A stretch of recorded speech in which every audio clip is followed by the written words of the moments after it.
یا صاحب الزمان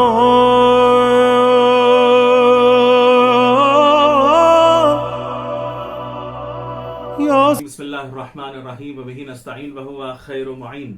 ناظرین اکرام، السلام علیکم ورحمۃ اللہ وبرکاتہ۔ پروگرام حروف انتظار میں ہم آپ کا خیر مقدم کرتے ہیں۔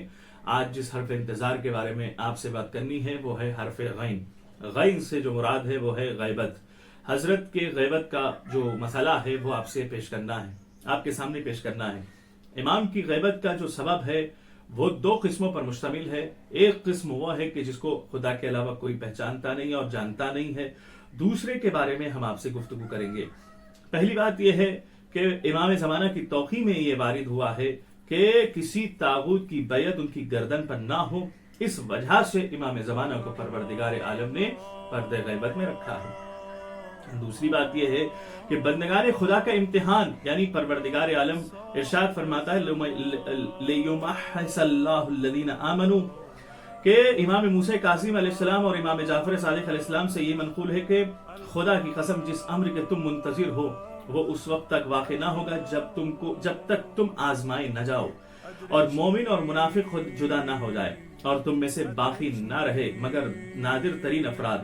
نعمانی نے امام صادق علیہ السلام سے روایت کیا کہ امیر المومنین علی ابن ابی طالب نے فرمایا خدا کی قسم میں اور میرے دونوں بیٹے ضرور قتل کیے جائیں گے، اور اللہ آخری زمانے میں میری اولاد میں سے ایک مرد کو ہمارے خون کا بدلہ لینے کے لیے اٹھائے گا اور وہ لوگوں کی نظروں سے غائب ہوگا تاکہ گمراہ لوگ پہچانے جائیں، اور یہاں تک کہ جاہل کہے گا آل محمد کی اللہ کو کوئی ضرورت نہیں ہے۔ تیسری جو وجہ یہ ہے کہ انبیاء الہی کی سنتوں کو جاری ہونا۔ حدیث صغیر میں امام صادق علیہ السلام نے فرمایا کہ ہمارے قائم کے لیے ایک طویل غیبت ہوگی۔ میں نے عرض کیا کیوں؟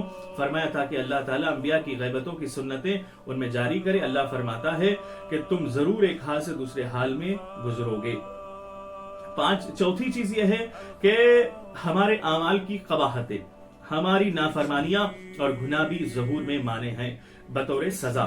امیر المومنین علیہ السلام نے فرمایا زمین کبھی حجت خدا سے خالی نہیں رہتی، لیکن اللہ ان لوگوں کے ظلم اور اسراف کی وجہ سے انہیں ان کے دیدار سے محروم کر دیتا ہے۔ امام زمانہ علیہ السلام نے ایک خط شیخ مفید علیہ الرحمہ کو لکھا، اگر ہمارے شیعہ جنہیں اللہ اپنی اطاعت میں مدد دے اس عہد کی وفا میں ثابت قدم ہوتے تو جو ان سے لیا گیا ہے تو ہماری ملاقات کی نعمت ان سے مؤخر نہ ہوتی اور ہمارے دیدار کی سعادت انہیں جلد نصیب ہوتی۔ ہمیں ان سے صرف جس طرح سے ہم کسی پر ظلم کر رہے ہیں یا کسی کے خلاف ہم پروپیگنڈا کر رہے ہیں یا ایک سیاست سے کام لے رہے ہیں، یہ ساری چیزیں ایسی ہیں کہ جس کی وجہ سے نہ صرف ہم ایک فردی بلکہ اجتماعی طور پر بھی اگر کوئی گناہ پہ گناہ کرتے جا رہے ہیں تو اس کا مطلب یہ ہے کہ امام کے دیدار سے ہم دور ہوتے چلے جا رہے ہیں۔ امام کے ظہور کا جو زمانہ ہے وہ ہم سے دور ہوتا ہوا چلا جا رہا ہے۔ تو معلوم یہ ہوا کہ ہماری ذمہ داری یہ ہونی چاہیے، ہماری یہ کوشش ہونی چاہیے کہ ہم سے کوئی غلط اور کوئی قباحت اور کوئی گناہ سرزد نہ ہونے پائے۔ والسلام علیکم ورحمۃ اللہ وبرکاتہ۔ أدركني الساعة